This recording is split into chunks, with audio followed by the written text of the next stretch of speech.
We are here. This is a View from the Bridge, official podcast of the Belfast Giants for kingdomofthegiants.com. Today's Tuesday, the 19th of April, 2022. It's, this is gone, 21:36 p.m. We're live on YouTube, Facebook, and Twitter. You can also download us on Apple Podcasts, Spotify, Anchor FM, and a load of your normal podcast providers. On this week's show, well, the regular season is over. The playoffs loom large. And the first of two new banners, at least, now hang in the SSE Arena, and we hope we can add a third in the next couple of weeks. We're going to look back on the regular season with the games against Sheffield and Coventry. We'll hear from Mack Stewart, Rob Stewart, Tyler Beskorowany, and Adam Keefe. And the fan agenda is with Scott Conway. He'll be here in around 25 minutes to half an hour. He'll be taking your questions live. And we'll also be looking, of course, at a few pieces of news from right around the Elite League before we look ahead to the games against the Coventry Blaze in the quarterfinal of the playoffs. That's nearly what it was. If you're watching us live on Facebook or YouTube, send us your thoughts, comments, questions. Big hello to all the Manchester United fans out there. Hope you're having a great night. Paddy. That's tough. Davey, how are you doing? Don't even know what the score is, Paddy. Haven't tuned in. I've been busy prepping for the podcast, probably just as well by your smug grin. Yeah, it's one of those smug grins. Absolutely, it's one of those smug grins. And Mr. Kitchen, you keeping well? You're quite an unlikable chap at times. I am. So my wife tells me. Quite a bit. Some people would call you an arsehole, but I wouldn't. No, you wouldn't dare, mate. You wouldn't dare. Simon, how you doing? I'm all right, yeah. It's as Davey says, it's always good to get a few quid up on the bets, and Man United are crap. So it's they really are. All rosy in the garden. Yeah. Joel, keeping well? Yes, mate. Good to see you for what is one of the last kind of couple now. I guess we're down to, after this, 2 more shows? It's crazy. It's been a long season, but it's also flown past. So, yeah, let's just enjoy the run in here. This is show number 32 of the 17th season of A View from the Bridge, and we've only got a couple more left. As I said, we are on the cusp of the playoffs. But before we do that, we're going to cover, of course, the games that took place at the weekend that closed out the regular season of the Elite League Championship, one that was very successful for your Belfast Giants. Sorry, Stevie. And I'm not. Let's start with that game that took place on Friday night against the Sheffield Steelers.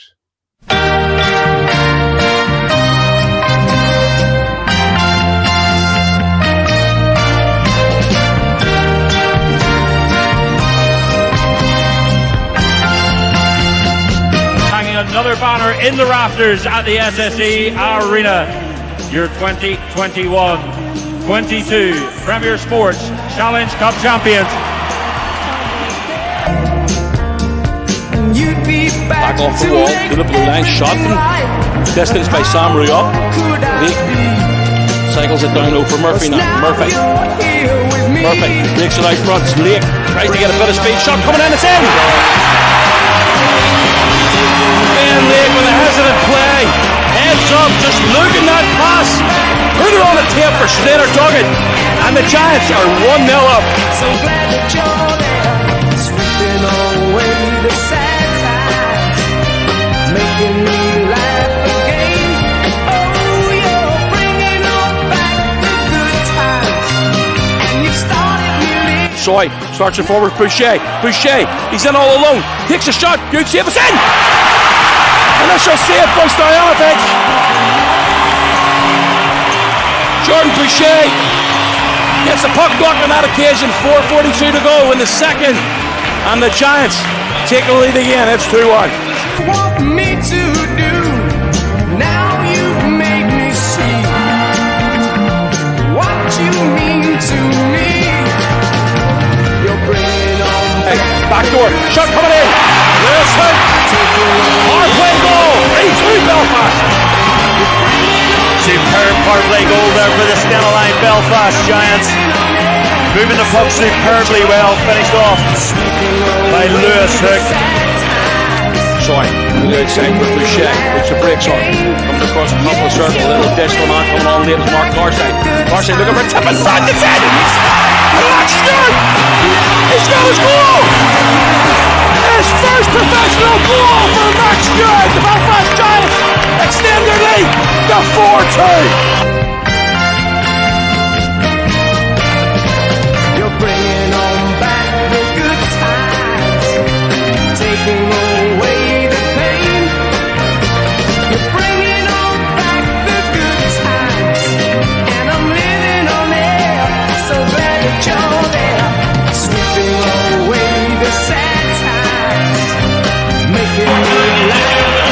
finish, high over the glove of Rock Stojanovic.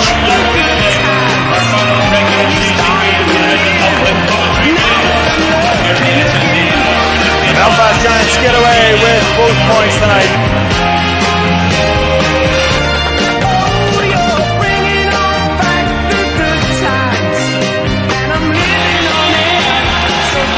Captain David Goodwin with the trophy in hand, Mark Garside with the other, and it's another celebration. Centre ice at the home of the Belfast Giants, the SSE Arena. What a moment for all of these players, what a moment for this packed out SSE Arena. Fantastic, and what a weekend, what a game it was for the Belfast Giants being able to hang that banner of the Challenge Cup up in the arena. It was a 5-4 win for your Belfast Giants. The goals come from Slater Doggett, Jordan Boucher, Lewis Hook, Mack Stewart with his first professional goal, and Jordan Boucher with the final goal of the game. For the Sheffield Steelers, Mark Vallerand scoring in a dead rubber, Robert Dowd, Tyler Eberle, and Dowd, who scored the fourth. With regards to the goalkeepers, Jackson Whistle played 50 minutes, 31 shots against, 2 goals against. Andrew Dixon played the remaining 12 minutes, 11 shots against, 2 goals against. Rock Stojanovic, 34 shots against, 5 goals against. And your referees were Tom Herring and Andrew Dalton. David, your assessment of this game? I think it's fair to say that the Belfast Giants don't do dead rubbers. I think that some of the effort levels put in by various players on the night was very intense. They wanted to get that win. You don't ever want a team to come into your barn and beat you. And okay, the night was a lot about where we were able to rest a few players. Coop sat out, Griff sat out, and it was all about the young lads. And I think Simon at the start of Giants Live TV referenced that it was perhaps the first time we'd ever started a 6 of all British talent, and that's what they were. They're talented boys, and I guess the big thing of the night was Mack Stewart's goal, and I'm sure we'll come on that. But I thought in terms of the game, I think Kale maybe had about 15 minutes, Mack and Carter about 10 minutes each. So they got regular shifts and they did what they had to do and they put their bodies about. And, it was interesting in the lineup. You've seen them in the lineup, and this isn't disparaging towards them. They're still growing. There's still a lot of development and stuff to do, but great for them to get in and get ice time that, Simon will know better than anybody how many hours of practice or how many days of practice they've even missed over the season, let alone been at. Probably a handful here and there. They've committed. They've done their SNL stuff when they haven't been with the Giants, and Kale's obviously went and won stuff with Solway and possibly more to come as well, and he wants that. In terms of the game, wasn't that bothered one way or the other in terms of you wanted to get through it whole. You wanted to get through it without injuries, and I think that's the one thing that coming out this weekend, Simon probably again will know better than most if we came out whole. But in terms of getting out of those banana skins, we didn't need the points, didn't matter a jot. But to get those guys blooded on the ice and get them a lot of shifts, 20 odd shifts, I think Kale had. So in terms of getting them ice time and getting through it without injuries was the key thing for me on the night. I think that's right, isn't it? Says it's like the notes I've written here are more or less keep healthy, dead rubber game, nothing, and keep healthy. Few bodies have been rested for this game, and it will come to the Coventry game as well. But getting through it was the first thing. Getting through it with a win, secondary, but we got both. Yeah, I mean, as I say, when you're leaving talent out of the lineup like Griff, and obviously Rayner was hurt, Besko rested for a couple of weekend games. Coops obviously joined me in Giants TV, but the kids did really, really well. I thought Kel, if you look back at the first and second game that the Giants played with Kel back in October within Fife, okay, and they only got a couple of shifts, but look at the difference in them between then and now. It's off the charts. I mean, the kid has done so well. Mac as well. And when you play with better players, it doesn't make a difference what sport you play. When you play with better players, you get better. Mac and Kel have had the opportunity to practice more or less every single day with the guys the whole way through the season. Carter, has been called in when the bodies have been low, and he didn't let himself down the weekend. I thought that the three of them did really, really well. But as a defenseman, watching Kel and watching the way he's playing the game and his positioning, just lining up. Who was one guy that really stood out for me on Friday night? Friday night against Steers, wasn't Friday it? night. One guy that really stood out for me was Jeff Baum. You know, Jeff's only 25, 26, but he got a lot of ice time alongside young Kel, and he was, you know, he was basically just talking him the whole way through the game. I chatted with him afterwards, and he said, you know, it's all about bringing the kids. I've been there before. I've wanted to play that many minutes. I think Davey touched on about 14 or 15 minutes for Kel, and then he went away the weekend to play in Solway and absolutely hammered Nottingham. There you go, Davey, just to let you know. But, you know, again, Mack and Carter, did really well up front. When you got the game come back to 4-4, the ice time was sort of limited then, because again, Adam doesn't want to lose. That's that simple. The guys want to win. Winning breeds success, and you just want to keep on getting those W's on the board. And you beat Sheffield 2 games last weekend. You come in here, they're missing a couple of bodies as well, in fairness. But I thought the performance was really well. Okay, it was the first period was a bit of a damn squid. There wasn't much happening until we got that goal when Laker put it on our plate for Dogs. Great, you know, heads up play by Ben Lake as per normal. And the second period, Stojanovic should have had that and shouldn't have boost that near post and, you know, going up over him and getting the second goal. We did what we had to do. We came out with the 2 points. But as Davey said, the big moment of the night was actually there was 2. Matt getting his goal and Dicko coming on. You know, we get 10 minutes for Dicko as well, coming into playing in the overtime period. He doesn't get much ice time, and it's great for him to be rewarded. But it's fantastic to see wee Max score the goal. And you know, he if you watch him in the play, he sort of he would have been the third man high as the guys, you know, went down low. The puck went down low, but just towards the goal line. And then he just sort of floats into it toward the net. He's such a smart hockey player for somebody so young. He's not afraid. What is he? 5'6", 8 stone soaking wet. You know, he just in front of the net, right in front of the goaltender, gets a flick off him and ends up in the net. It doesn't matter how they go in. He's never going to forget that. And it's absolutely fantastic to get up that goal on the night that we left the trophy and the banners lowered for the Challenge Cup. Absolutely fantastic. It's, as I say, it's something that he's never going to forget. I'm going to come to you just a second, Joe, but on that, I think it's just a perfect time to bring in the 2 post-game interviews that you did on the ice after the game against Sheffield with the lad and the dad, Rob and Mack Stewart. Joined after that one by your man of the match and debut pro goal scorer, Mack Stewart. Mack, talk us through it. How did it feel after a long season on the ice for the Giants? Finally got that goal on a big night for the city. Oh yeah, it was just unbelievable. It's something I've dreamed about since I was a kid. So the feeling to get that first goal was just unbelievable. Yeah. Did you get a look or a talk or anything with your dad after you scored that? No, I just got a firm handshake. Yeah. a firm handshake. I'll not keep you from the trophy celebrations, but what does it mean to do it on a night when the Belfast Giants lift a league title that you were part of? Oh yeah, it's just incredible.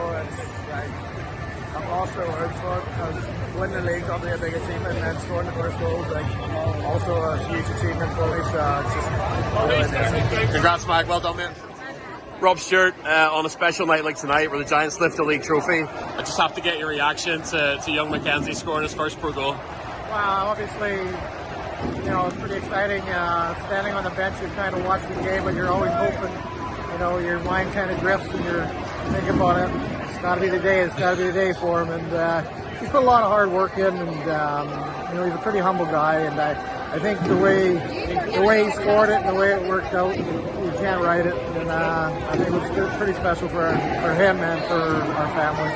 And you're right, you know, he has put the hard work in. We talked even on the podcast this week about stepping into a league with kind of big guys, pro guys who are not afraid to hurt you. And it must be the reward that he deserves for the year of work that he's put in. Yeah, you know, this year and the years past, I mean, you guys are pretty dedicated or very dedicated. And you know, a 17-year-old playing against men, it's a big step. And like, you know, me and Keeper and Nathan talked, he said, you know, he doesn't shy away and he gets stuck in, and I think it's been a great, you know, this is an unbelievable year for him to come through like this, especially to, you know, score a goal the day we lift the trophy. So. Yeah. Congratulations, Stu. Well deserved. Thank you. Certainly well deserved and well done to Mack. You know, Joe, you did those interviews and you could see from both Rob, the smile on Rob's face and the excitement in Mack. It was just wonderful to see. What an absolutely wonderful moment on what was going to be already a memorable night for everybody in that arena. And you guys have known Stu a lot longer than I, but he's quite a poker face, Rob Stewart. Old Golden Skates. He doesn't really let the kind of emotion crack too often. But you could just see it in his eyes and in that smile how proud he was of Mack. And I thought the reaction from the bench there was a couple of actually fan videos of the goal that showed Mack taking the kind of fist bumps along the bench and just how delighted all of those other players were for Mack to score his debut goal. And one of you said it just earlier on in the show that you come into that kind of game with the championship tied up. It's a celebration. The hockey's probably not the first thought on your mind, but Adam Keefe gave us all kind of 3 reasons off the drop to care about that game, and it was just wonderful to see an all-British starting lineup with those kids in their teal jerseys. I go back to a fantastic tweet from my good friend David McJimsey a couple of days ago, 15th of March 2001. Belfast Giants score 5 past Sheffield, goal scorer number 16 Rob Stewart, and 15th of April 2022 the Belfast Giants score 5 past Sheffield, goal scorer Mack Stewart. 21 years between those, and a couple of absolutely amazing photos. If you haven't seen that, check out Davy's Twitter. But look, just the boys have already summed it up. Just a proud night. I think a proud night just for the Brits as well. Fitting that a game that started with an all-Brit lineup. I think it's fantastic that Mark Garside got the first apple on Mack's goal. He did really well to push up and keep that puck on side and to play that in front of the crease. And the Giants have done what they've done all year long. Great net front presence, going to the net and working hard and getting those greasy goals that make the difference between championships and not championships. 21 years between them, Davy. Unreal, isn't it? I actually thought you'd be feeling really old, mate, is what it was. I got a little bit excited and I got a little bit ahead of myself because I thought it was the 15th of March and it was just too perfect. It was too perfect, and I texted Stu and went, "You're not going to believe this, mate. Here's 15th of March 2001 or whatever, 15th of March 2022, exactly 21 years apart. You have scored against Sheffield on the same night, blah blah." And then I went, shoot me, it's the 21st of April or 15th of April or whatever. But you should have done 21 year ago photographs. Just split the screen between the two. I haven't changed much in 21 years, but you two have. You had hair, Paddy? No, we didn't. David, Joe, were you born 21 years ago, Joe? No, but might have done actually. Might have done. 2003. Yeah, no, we did. I was around. I have a wee bit more salt in the hair, but sure, what can you do? It's this photo. I don't know if you can see it, but this photo of the photo of the kid. Yeah, it's not gonna. Check out Davy's Twitter for Stu and Mack with the Monteith Bowl after that. That was 2012. I can tell by the Irish dancing ribbons on the trophy that Smallsy had to purloin the night we beat Sheffield for the title. I'm not 100% sure, but I think the year Theo won the league here and we went to the Stalkers in Le Mans. Don't think you can call it that, mate. I think Mack Stewart was on our table in his mummy's tummy. I'm nearly sure she was expecting then. And I don't know whether those dates tie up or not. Says that would have been 2006. What age is he now? 17. Yeah, that's probably wasn't there. Sounds like a lie, David. No, honestly, well. All right then. Stu's date was expecting. Sorry, Stu. One other stat off Mack's goal. Mack's goal was the 500th all-time goal for the Belfast Giants against the Sheffield Steelers. So a little feather in his cap for that one too. Always the little milestone to tick off and say, who got the 500th goal ever against the Sheffield Steelers? Well, it was Mack Stewart. Anybody says will probably know pound for the person who scored the first goal against the Sheffield Steelers.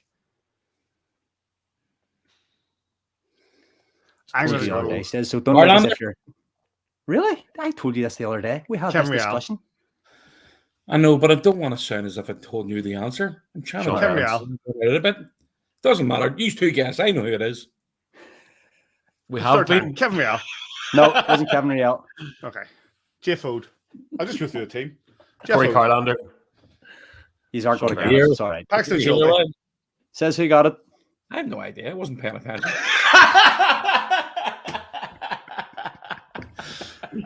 Goal number 1 against the Sheffield Steelers was in a 5-1, I think, home defeat played at Coventry. One of our first home games that we actually played on the road, scored by Jason Wright, his only league goal of the season. So there you go. Never got that. Right. And on that, we move on to Saturday's game, which is the final game of the regular season, and that was against the Coventry Blaze.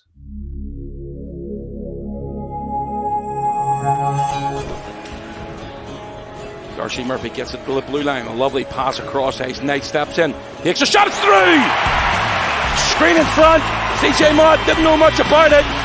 It's all about the pass from Griffin Reinhardt, though.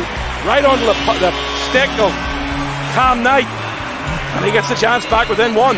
I want me to hold you tight.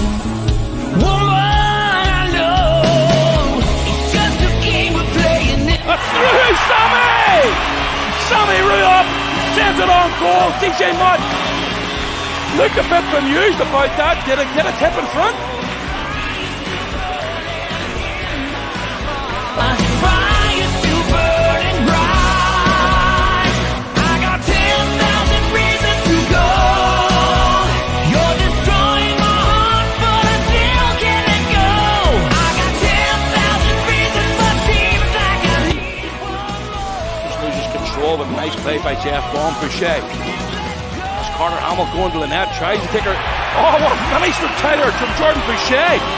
Tyler Mott dropped to his knee. He even had DJ from 150 feet away. Great goal for the Belfast Giants, Jordan Boucher. Ooh, just makes me look a fool.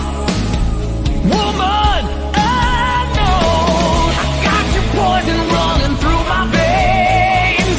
My heart is craving you again and again. I should be running away, I know. Can't let you go no matter how I try. Fire is burning bright. I got 10,000 reasons to go. Coventry turned the puck over. It's down over Darcy Murphy through the hole. Darcy Murphy. Great finish. Has a difficult season. It's great to see him get on the board again. It's 4-2. I've been waiting so. Here comes Doggett now. 3-on-2 for Belfast. Cooper on the right. He's got Darcy Murphy on the left. Bounces free for Doggett inside. And it's a goal. Mark Cooper gets his 31st of the season. A bobbling puck in the zone. Controlled by Cooper. And he puts it up high over.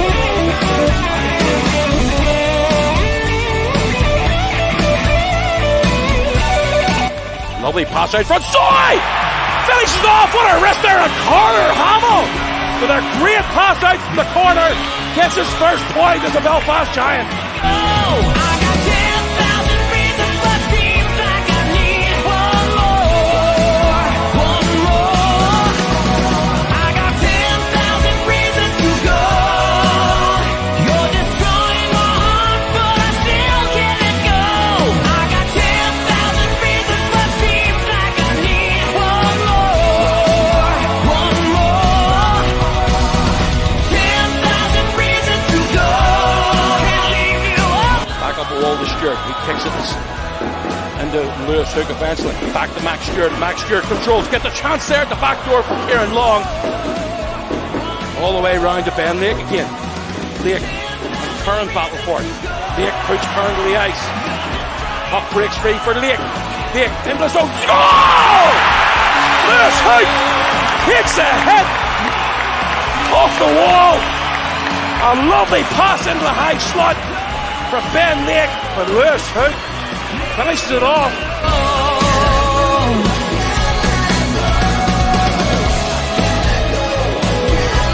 I can't let go.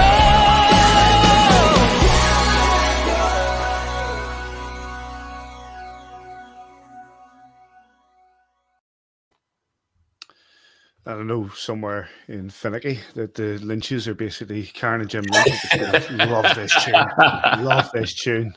The 7-6 win for your Belfast Giants. The goals come from Cam Knight, Slater Doggett, Jordan Boucher, Darcy Murphy, Mark Cooper, Tyler Soy with an assist from Carter Hamill, and Lewis Hook was the 7th.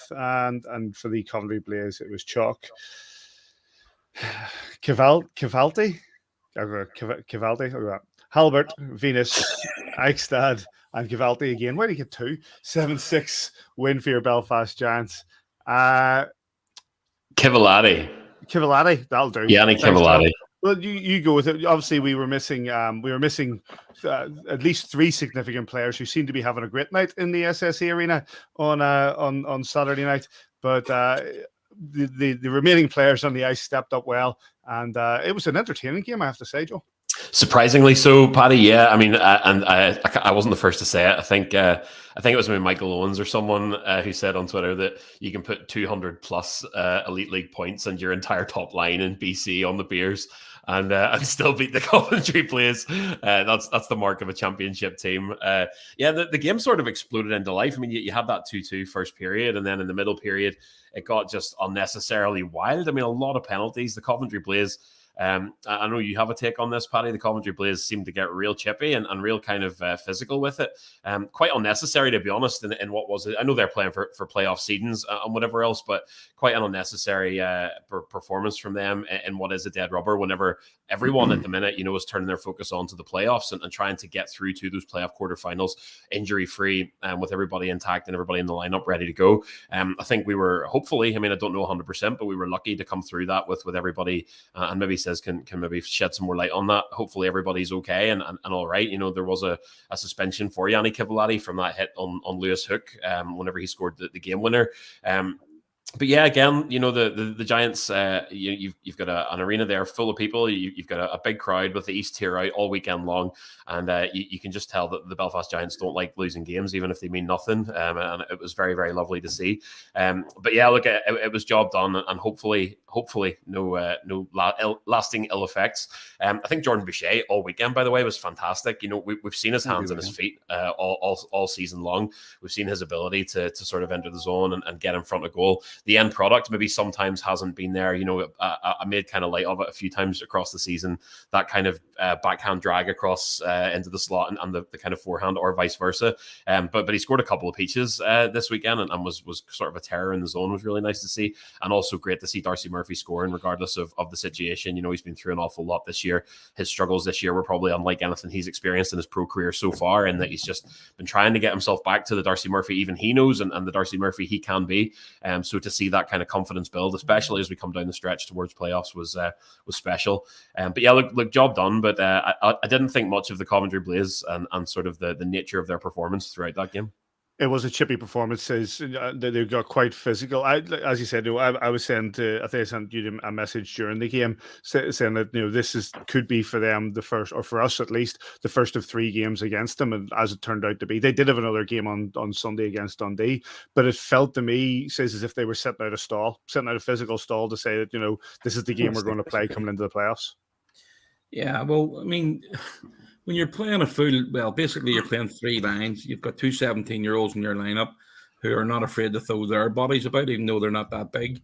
And they didn't look out of place against a team of professionals who are only missing Matthew Thompson all season. I don't think there's anything there to be afraid of right now. Playing a 2-game back-to-back, home and away, and for a playoff marker, might be a different kettle of fish. I just don't know how it's going to turn out this weekend. But, they came into the weekend. There was that goal on for Hookie where he took the hit to the head. Yeah. Immediately, if you watch the play leading up to it, when Baker comes off the wall, he gets a 2-hand slash from David Clements. The referee, Tom Perrine's looking right at it. No call. You're talking about, deliberately attempting to injure a player. If that's not a deliberate attempt to injure, then I have no idea what is. If you look back a little bit before that, before Sam Ruop left, by the way, Hookie never returned in the game. If you look back to the incident with Sam Ruop, he plays a man behind the net, finishes his check, comes out front, which he should be. Again, 2-hand slash right across the back against Sam Ruop. No call. It's bloody ridiculous. Like, these guys are out there doing their best to play a professional sport. Yes, it's a physical sport, and I have no problem with guys getting stuck in, but don't be a card and come in behind where the guy can't see and 2-hand you. I know if Sam had a return, I would have totally expected him to knock the bag right out of Curran. There's 2 games this weekend. That might happen. You never know. But, I thought that there was a bit of a cardly play from Curran coming in and 2-hand him along the back. So, Hookie and Ruop are okay. Both on the ice this morning. Looking forward to the weekend. Good to hear. You've got when you've got your top line missing out, have got 270 points this season or 270 plus points this season, and they decide to have a night off and go and enjoy themselves. Fair play to them. I know one of them sitting in the wings, listening into it, and he can maybe tell us. I offered him a job on the 12th of July this year, David, and he totally accepted that. So we'll bring him in here in just a minute. But again, look, the bottom line is a win's a win. We ended up top of the league with more points than everybody else, and that's all that matters. It doesn't matter a damn what the rest of the league does throughout it. It's all about winning games and off the season strong with another 2 wins at the SSE Arena. Davey, your take? I go quick, Paddy, because obviously Con's waiting there. I think the best thing to come out of Saturday night was I had the overs at 6-4. So that was in fairly early. So I was pretty pleased with that. That sort of loosey-goosey first 30 minutes of game allowed us to stroke a few quid off the bookies. So that was good. I think one if we go to Soisey's goal. Sorry, Soisey's goal. The D-man goes to throw it up the wall and it takes a funny bounce off one of the stanchions. And as it hits the ice, Carter Hamill's head's on a swivel. He's already got his head up and he's looking to see who's coming off the bench. And he plays that lovely seam pass, and Soisey comes into it and absolutely rips it home. So great to see Carter getting his first pro point. Great to see Soisey find the back of that because he can be clutch for us at times and has been at different times this season. It's good to see him hopefully warming up. The two-handed slash from Clemens, Cardley act. She says Lesser. I think he's talked on commentary about Laker probably being pound for pound one of the toughest guys in the league. It's lucky he is. It's lucky he is that he could take that because, say, he's come in and done him from the side, and then just 1 second later, Hookie takes a hit to the head, which maybe Joel will talk about in other news. But like, we came out of the weekend. We've seen they came through unscathed. We've got a few bodies rested that they'll tell us in a minute whether they really wanted rested or not. They had a good night anyway, which is the main thing. Regular season over. We're hanging banners, boys, and that's all we're trying to do. Hang banners, make memories, and it's been a good season. So 4 more games hopefully, and could be a great season. Yeah. The highlights from both games are available, of course, on YouTube from our good friends at Giants TV. Right, let's go on to the fan agenda. He's waiting in the wings, sponsored by our good friends at Belfast Giants TV. Undoubtedly one of my favourite players of this season, not just for his goal scoring prowess, his point scoring prowess, but for the absolute S-housery that I really enjoy. Him, I think him screaming at the Nottingham Panthers on the 0.4 equaliser is probably one of my moments of the season. Please welcome to A View from the Bridge. Welcome back to A View from the Bridge. You're number 10 for the Belfast Giants. That is, of course, Scott Conway. How are you doing, mate? Turn your phone sideways. How you guys doing? Turn sideways. Yep. I'll do it. Good. So, first of all, how was your night on Saturday night? We had fun. It's different not playing a game, We're so used to playing those games, and we had some fun, that's for sure, and I think the crowd loved it. Obviously great to see a banner being hoisted or dropped as it was in the SSE Arena over the weekend. That's what you guys are here for. It's even more enjoyable to see how much it meant to the fans. Yeah, we put in that hard work throughout the whole season, and to get that Clark Cup, the Challenge Cup. It's definitely a special moment to see that banner go up there, and at least we get to see it this year because usually down the road, when you win a Challenge Cup or a banner, you don't really get to see it until the next year. So it's special to be a part of this team, and everyone a part of this team gets to see that banner getting raised. So that's definitely a special moment. Colin, you'll have been well aware when you sign for Belfast, there's an expectation among the fan base. We're perennial challengers. We're always challenging, and fans have an expectation. When you came in at the start of the season, do you come in with the expectation that we're going to Grand Slam here, or we'll build into it and we'll see where we'll go, see how the locker room molds together? And, what sort of stage of the season did you really look? Because I think we talked last week, through the first maybe 10, 12 games, we're about 500. At what point in the season did you really look at each other and go, we could do something special here? Yeah, I think just a little bit past that, maybe like the 15th game in, personally. We struggled at the beginning, but I think that we, for the most part, dominated those games. We just came up short. It's hockey. You might dominate the game, and next thing you know, you're losing. You lose the game. So I think the first time we stepped on the ice, I knew we were a good team together. Whether we could gel on and off the ice as well as we did this year, I did not know, but we are gelling more than we're a very close team, and I think we've gelled the most that I've ever been on a team together with everyone else, so which is huge, and that definitely helps you win trophies, and we've got 2 and we're going for 3.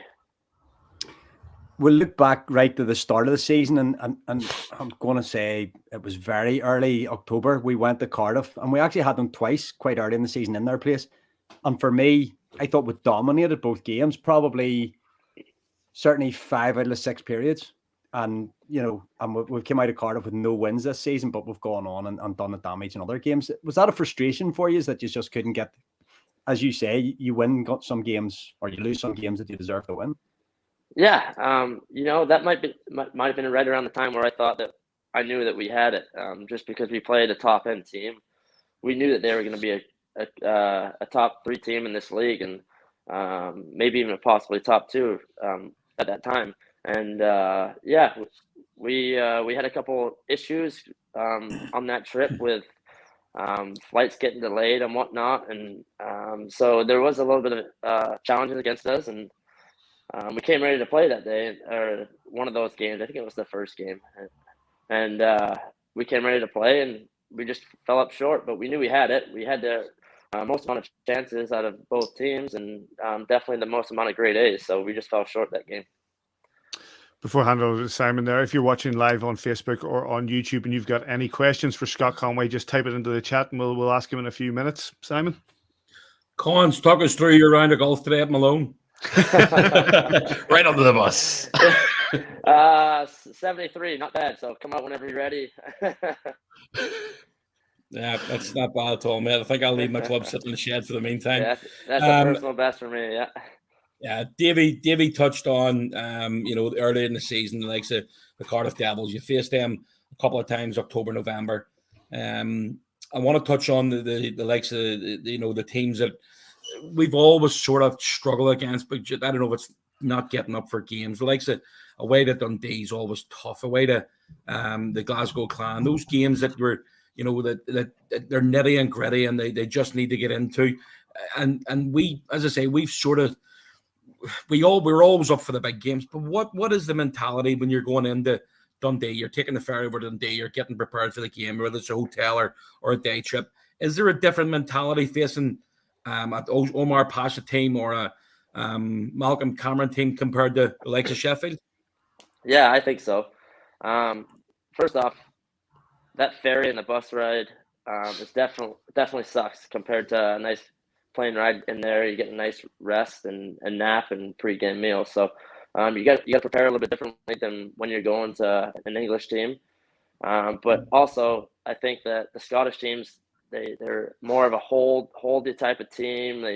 The rest, I feel like, seem to let things go a little bit more up there. So you're going to be in one going those 2 or 3 teams up there, just because we know they box out hard, they play hard, and they're physical teams. So I think the whole prep into it, just basically you just got to prepare mentally that it's going to be a tough game. It's not going to be an easy walkover, and you're going to get hit in those games. So you just got to be mentally prepared for that. Take us into Sheffield last weekend, the Saturday game especially.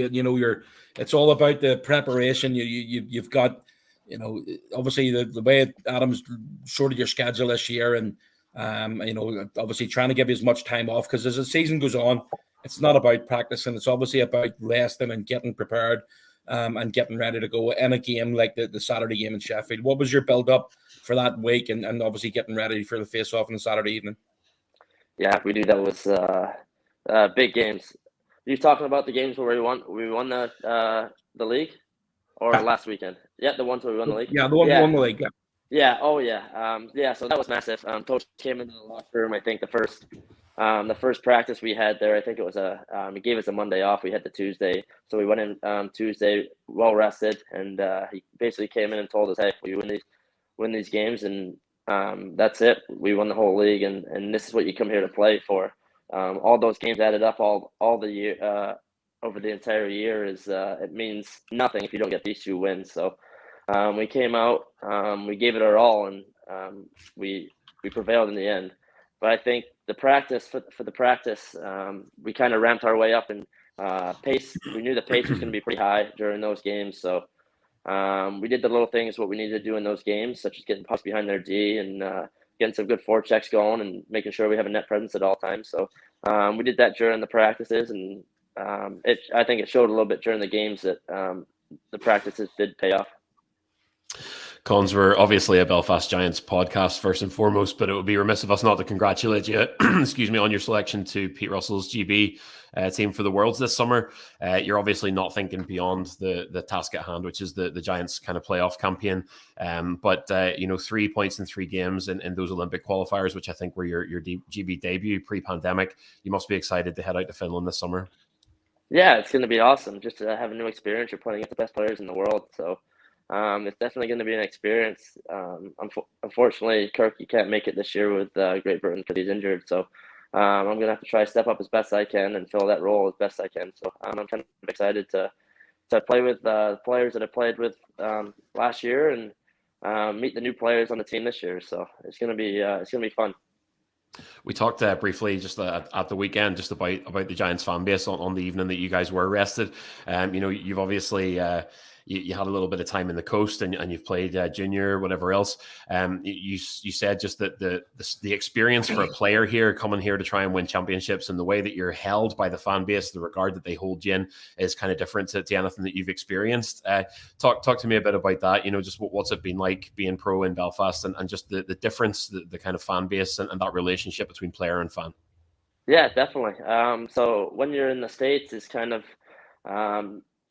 there's a lot of interchange in your team. You might get cut and traded and all that stuff. So whereas over here, you're with the team basically the whole year.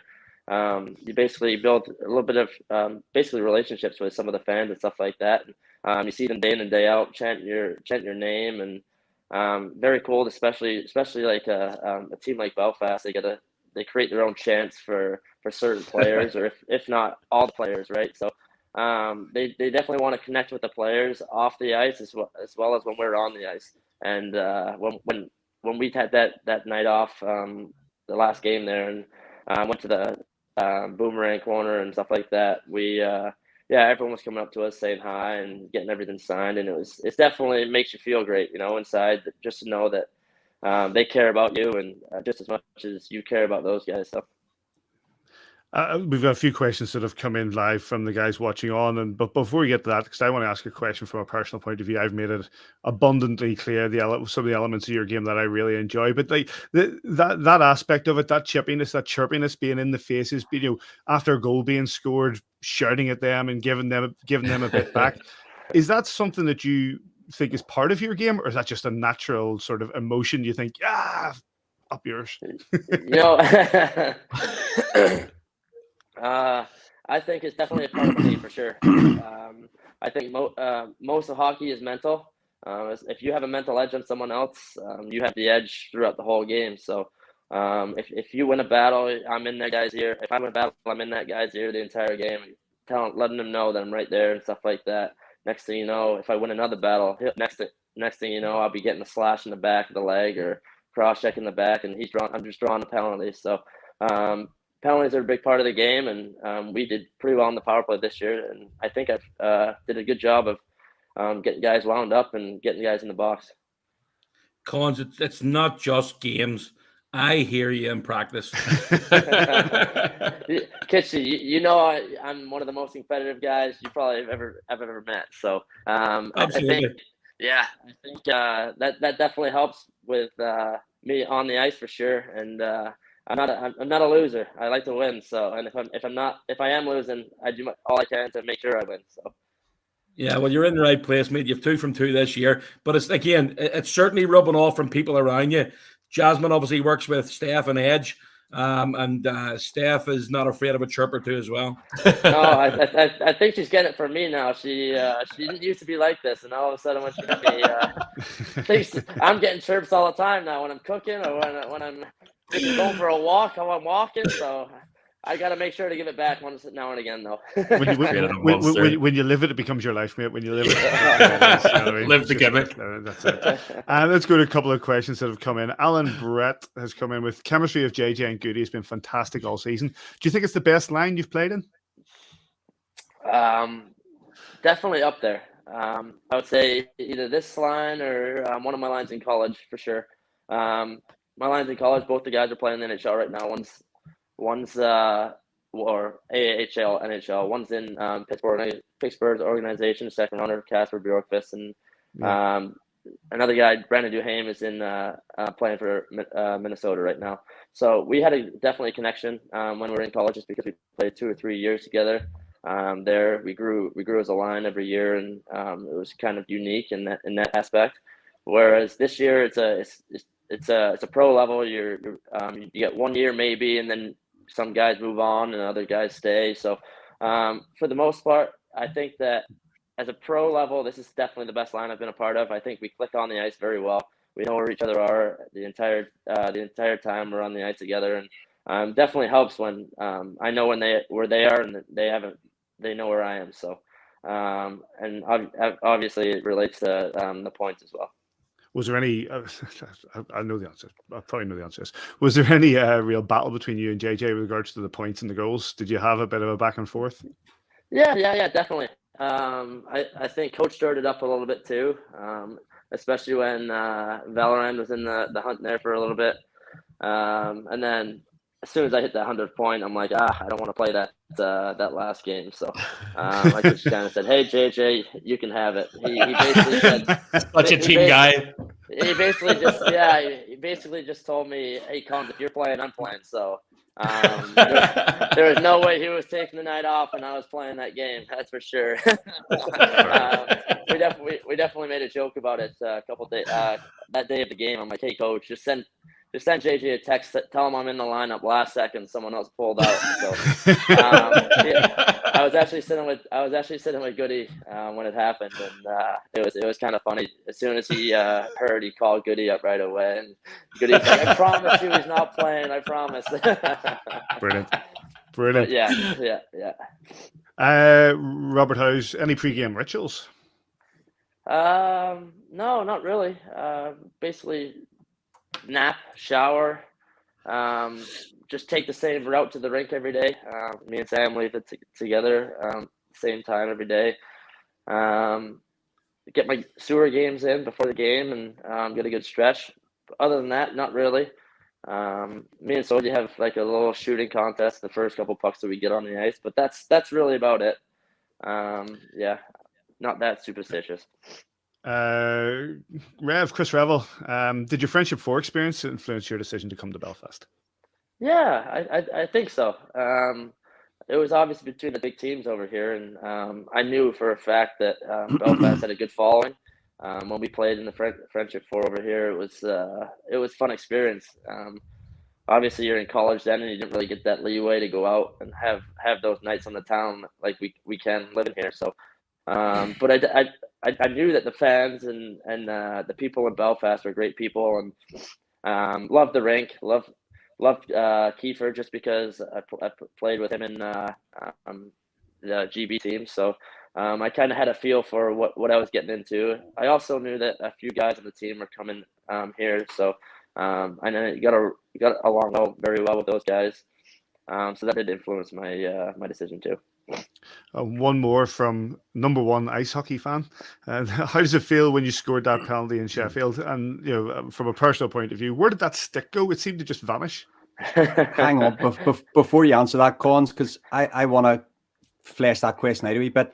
You did an interview pretty much straight after. It might have been with Ellie or someone on the ice, and you talked about going back to the bench and talking to Kiefer and spotting something Stojanovic had done. You'll have done your video analysis on the goalie. You'll have prepared well before you went, but you just seen something in the first move against him. You went back to bench, and you knew before you got on the ice what move you were going to make. What sort of analysis did you go through in your head with coaching yourself on the bench?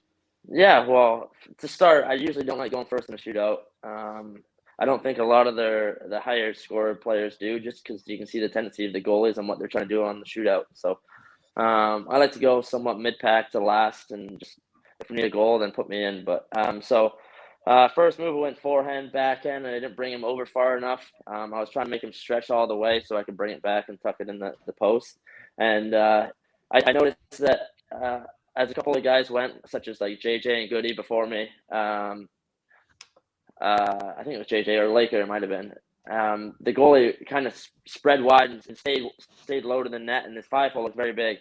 And then I saw that also when I came down. I should have took that 5-hole, but I already had the play in my head after I reached a certain point. So I looked at Keefe afterwards, and I basically said, "Hey, I got this." And I told the guys on the bench I was going 5-hole, and that he should probably close his legs a little bit quicker than he has been doing. So came down the left side and just shut it on the ice between his stick. Turned around and saw the bench coming at me, and I didn't know what to do. I first had the first celebration I had to start in my head was the Patrick Kane heartbreaker. So I was going to do that in center ice and shed myself at center ice, but I don't know where the bow and arrow came from. I didn't mind it. Didn't hit it. Yeah, didn't mind it. And then all of a sudden I looked at the bench and everyone was freaking coming at me as fast as they could. So I just took my helmet off, shed it as quick as I could. And I launched it, basically hit the ceiling in that rink, and I lost my glove in section 204. Rest in peace, Cobb's glove. Stick came down and almost hit someone in the head as they're coming to rush me. But it was. I basically tried to absorb the pressure of everyone coming in, so I tried to skate away from everyone at first. It was brilliant. It was the simultaneous gloves just gone. Yeah, they go up, but they just don't come down. It's like it's gone. I'll be fair. I didn't actually see that celebration until about 20 minutes later because I think I was on the floor. So it was, it was one of those. Before we wrap up here, just obviously, the league is done. The banner will be raised. The cup is done. The banner's already up there. We've got Coventry this weekend, leading into hopefully a big weekend in Nottingham the following weekend. How are you set? How are you looking? How are you guys feeling coming into this weekend? Yeah, rested. Well rested. The boys, like you said earlier, before I got on, the guys took a couple bangs, are feeling fine. They out and skated today, so we're buzzing out there in practice today. It was kind of a lighter skate. Tomorrow we're going to ramp it up for sure. Keeper said it's going to be a hard skate, so get the legs going a little bit tomorrow. Get the pace going a little bit for playoff mentality, and then just kind of work on systems and what we need to work on. Our power play's got to be clicking this weekend. Our PK's got to be clicking this weekend, and it's basically one giant game. So no matter if we lose that first game, they're coming back to our place, and we're good at our barn. So I have no question that we're going to win that game, if not the first game too. So as long as we bring it all, give everything we got like we usually do, I have no questions that we're going to not win that game. Well, listen, Cons, obviously we're coming towards the end of the season. So from us at A View from the Bridge, a big thank you for everything and coming on. You've been on a couple of times now and chatting to us after games and stuff. So a big thank you from our perspective. Good luck this weekend. Good luck going into the following weekend, hopefully. And hopefully we get that third trophy and round out what is a fantastic season. Yeah. Hasn't been done very often. So let's try to get that done. Absolutely. Yes, mate. Thanks very much. Good luck. Thanks, Cons. Right, bye-bye. Cheers, Cons. Cheers. Big thanks to Scott Conway. What a player he has been this season. Do you know what I was about to say? And no doubt we'll speak to you next season. But it's a bit of a loaded comment. So hopefully we get to speak to him next season. What a fantastic season he's had for the Belfast Giants. Right. And thanks to everybody who sent in questions and comments and stuff like that. That's brilliant. Right, let's go to a couple of interviews that Mr. Kitchen got at training. First up, Tyler Beskorowany, and then Adam Keefe. Besko, he's had a week off after becoming a late league champion for the second time. Good to get yourself refreshed and ready to go for the playoffs. Yeah, it was a good challenge. I think they talked to Keefe before, and he said, all you have to do is win 2 games this weekend, and you can have the weekend off. So always look forward to days off. And, feeling refreshed and feeling ready to go now. You watched the boys at the weekend, obviously, against Sheffield on Friday night, and then Coventry on Saturday night. What was your thoughts from a coaching perspective? Yeah, for I thought Friday was a little slower of a game, but it was to be expected with both teams not really having a whole lot to play for, but pride at that point. And so I thought the young guys stepped up and they all played well. Cal, Carter, and Mack, and so it was nice to see them get some ice time and get rewarded for the hard work that they had this year, and with GB and playing wherever they're playing, all 17 teams that they're on. And so it was good to see them get rewarded for a good season. Playoffs, 4 games over 2 weekends, and you have a chance to win another trophy. It's a nice card to dangle. It is, and it's the one that slipped away from me last time, and so I want this one this year, and we're going to do everything we can. I think the guys are ready. We have the team to do it, and it's going to be a challenge. Any team we face with Coventry and the other two, whoever it may be, they're going to come out strong, and they have something to play for again. And I think most of these teams, they've been out of the race for a little while now, for whether it's the Challenge Cup or the league trophy. And so everybo's starting at zero again. All the stats get erased, and you just got to go out and win game by game, and hope that luck and hard work comes your way. Everybody's back on the ice today. Everybody's had if we say 10 days of relaxing, not so much hard practice, but enjoying themselves after becoming Elite League champions. But today, it looked like, anyway, it's back to business.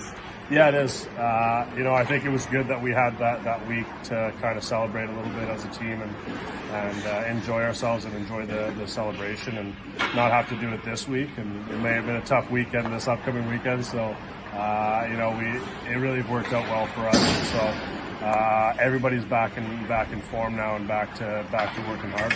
Cheers, Besko. Right, thank you. Adam, it's back to work. I know we have 2 games the weekend and nothing really to play for on a point scale side of things, other with the championship being won the week before. But you must have been happy with the application from the players, and obviously picking up the 4 points is good at that stage of the season as well. Yeah, I think really the points were a bonus. I think that I was just happy with the effort both nights from our group, knowing that the job was done in terms of the league title. But it's a proud group in there, and they wanted to obviously win the home games with big crowds both nights, and obviously wanted to improve our points total on the season as well. So I was just happy with the whole effort over the weekend from everybody involved. I think we got some rest for some key guys, and we also got some other guys some big minutes that is only going to help with confidence. You brought the kids on Friday and Saturday night. What would you think of the way they applied themselves and put the effort in? I thought Friday, they were good, solid. We obviously had 4 lines dressed that night, and we probably played a little less and were counted on a little less. I thought Saturday in particular, I thought they really stepped up. We ate some very valuable minutes, and we were rolling 30 lines right up until I think maybe the last 3 minutes of the game. But they were both great. They were both impactful as well, and were a big part of that win. Back to business, as in the playoffs are kicking in this weekend. Coventry Blaze being confirmed as the opponent this weekend. We've had a lot of success against them this year, but this is that's all forgot about. It's all ready to go this weekend. Yeah, it's about turning the page today. It's a new season, right? Everybody starts at 0. Coventry is playing for their lives. They're playing for their season now, and there's 7 other teams that haven't won a trophy this season, and everybody wants that playoff trophy. So we need to play with that same type of desire. Otherwise, it can go the other way on us quick. Everybody ready to go today? Looks that way. Big thanks to Tyler Beskorowany and to Adam Keefe and everybody watching YouTube. I don't know where Davy's gone. Just popped out. Any news, Mr. Neil? Yeah, Paddy, we'll run through a couple of things quickly. As we mentioned there when Scott Conway was on, and that was, I've just tweeted it actually during the interviews there, Con's talking through the shootout, the goal, and the celebrations is one of my season highlights on A View from the Bridge. That was phenomenal insight. Just great to hear that first-person perspective. But Scott Conway has joined Pete Russell's GB squad. The organisation named their 25-man squad for the IIHF World Championships in Finland coming up next month. He's joined by Jackson Whistle, Lewis Hook, and Ben Lake from the Belfast Giants. and all but 5 players in that squad have played in the EIHL this season. One addition which made waves today was Cade Nielsen, son of former Nottingham Panthers player and head coach Corey Nielsen. Cade is 20 years old, playing with the Aberdeen Wings of the NAHL, and has committed to NCAA D1 program University of Alaska Fairbanks Nanooks for the 22-23 season. And as Cons mentioned earlier, no Liam Kirk and no Brendan Connolly, who are out through injury. The tournament begins on the 13th of May, running through to the 29th, and in Group B, along with GB, will be Finland, the Czech Republic, Sweden, Latvia, Norway, Austria, and a little-known program known as the USA. In Dops news, we mentioned it earlier as well. Yanni Kivalati was fined and suspended for 1 game for an illegal check to the head on Lewis Hook as he scored Sunday's game winner in Belfast against Coventry. Essentially, Dops says if Kivalati wants to deliver the hit that he made legally, he must take an angle of approach that hits through Hook's shoulder and core rather than one that cuts across the front of the body, making his head the main point of contact. And it did look fairly nasty when Hookie went down. And as Sis says, glad that Hookie's okay. That was Kivalati's first suspension this season, so he's not a previous offender, and he gets 1 game for that. So the playoffs, with 270 regular season games in the books, we now look ahead to the lineup for the Premier Sports playoff quarterfinals.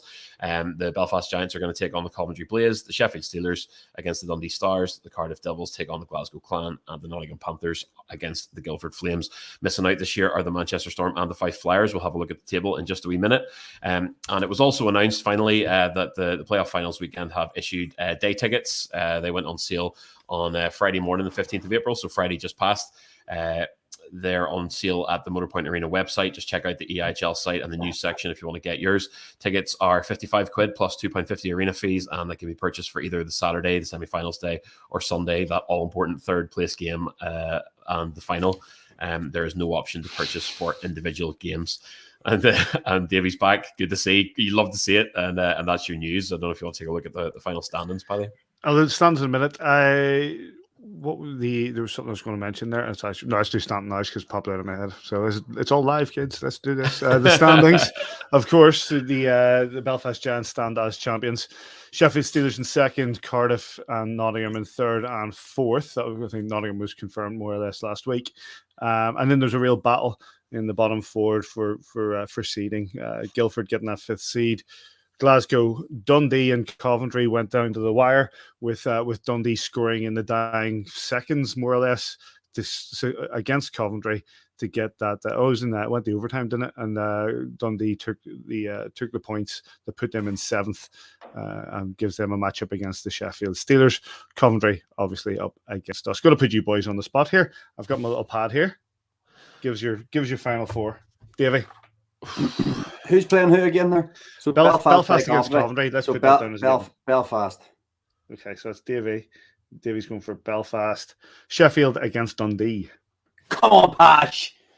You go for Stars?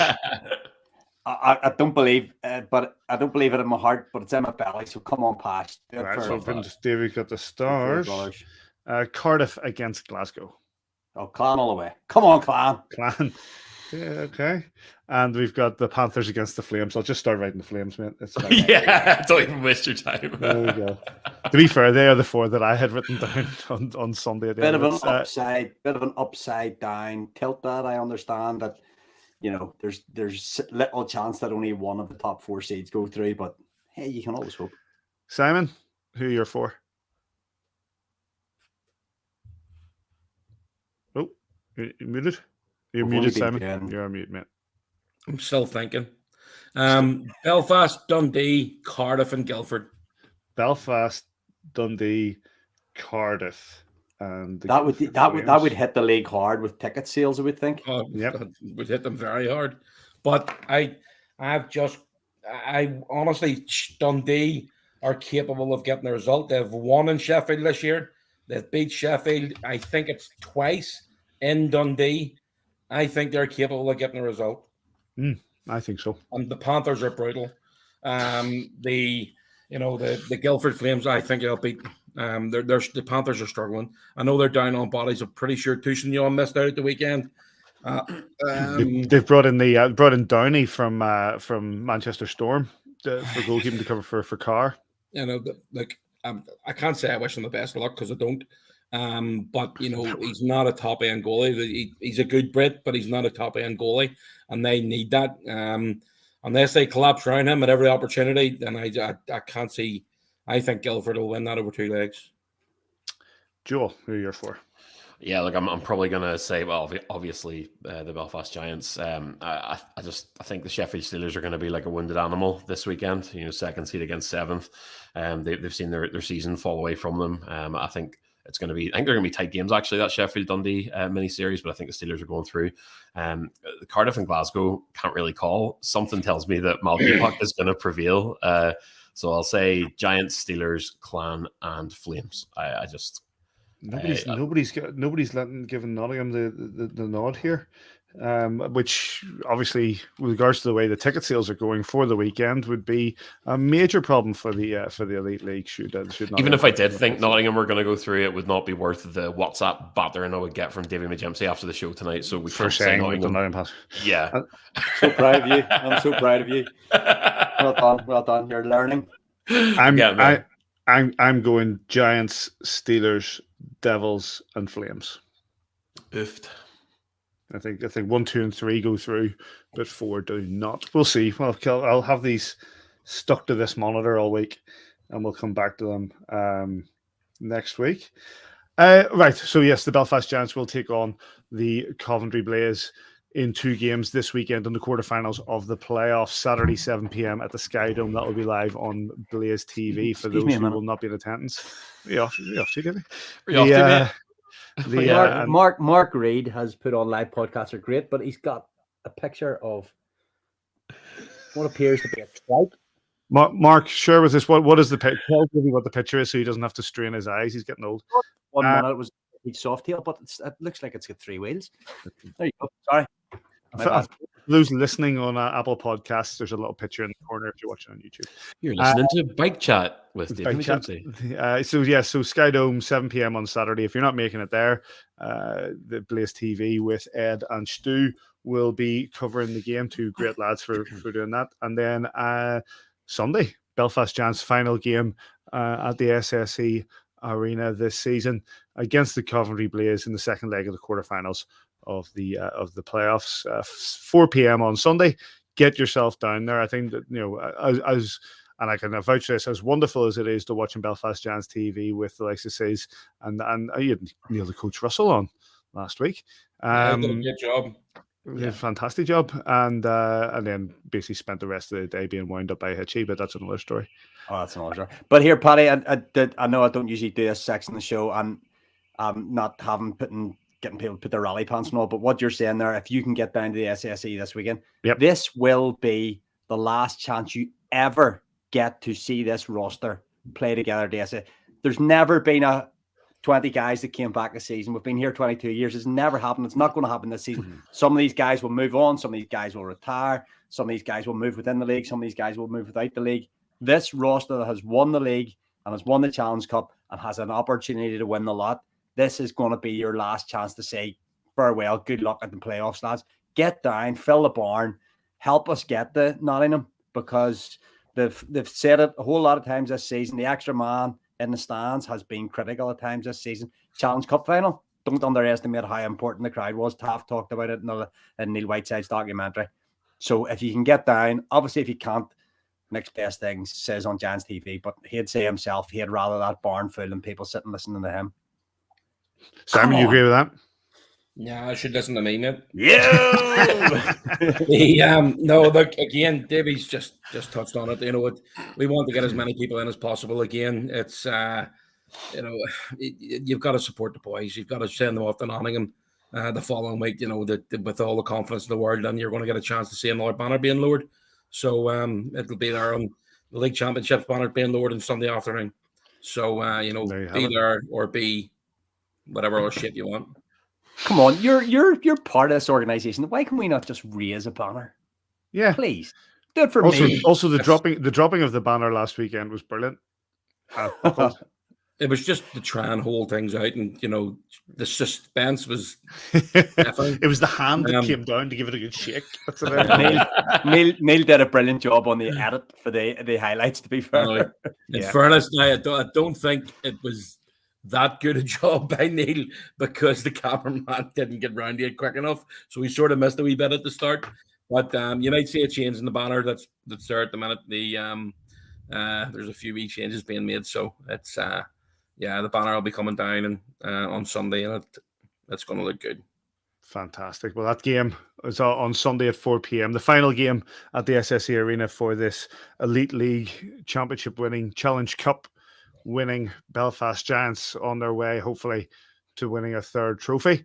But to do that, they have to get past the Coventry Blaze Sunday at 4 p.m. Any other business, boys? There you go, Davey. A Yamaha XVS 1100 dragster trike. I knew that. I just didn't want to say it. Didn't know myself. But any other business, boys? No? Is that it? I've nothing really pressing.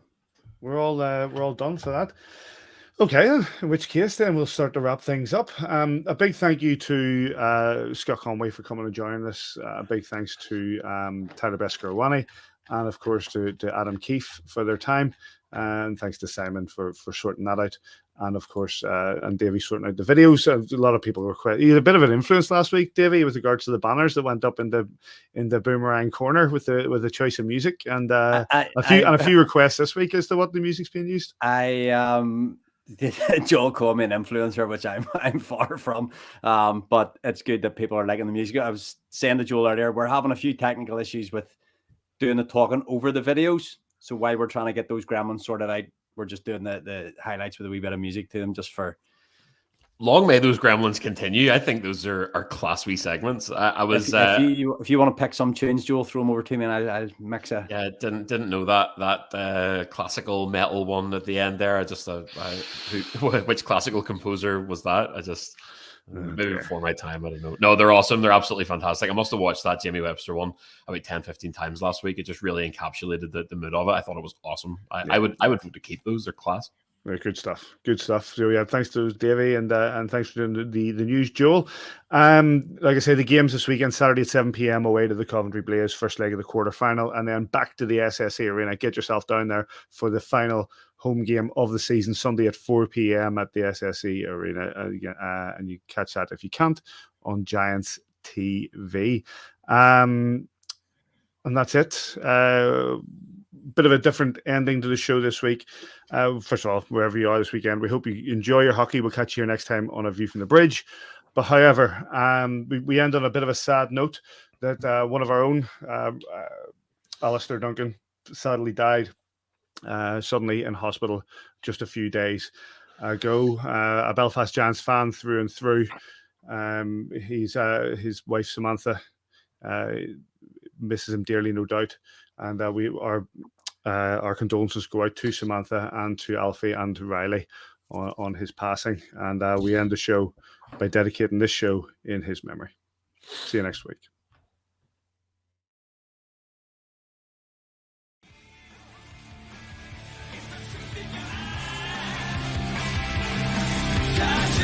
Again.